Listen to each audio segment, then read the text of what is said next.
How does turnout gear protect you? When your gear is loose-fitting and uncompressed, you will have the gear's outer shell, an air gap, a moisture barrier, another air gap, a thermal liner, another air gap, your shirt, another air gap, and your skin.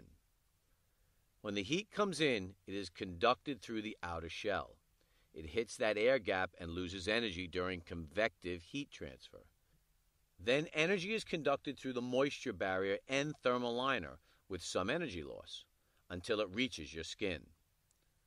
Loose gear takes advantage of the insulation properties of air, so keeping it puffed as much as possible will slow down the rate of heat transfer to your skin. If your gear is compressed, all the layers of gear are squashed together, and you may not have any air gaps left, as may be the case under your SCBA straps.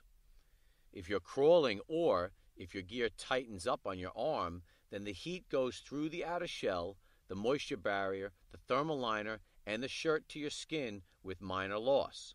So, heat will be transported to your skin very fast.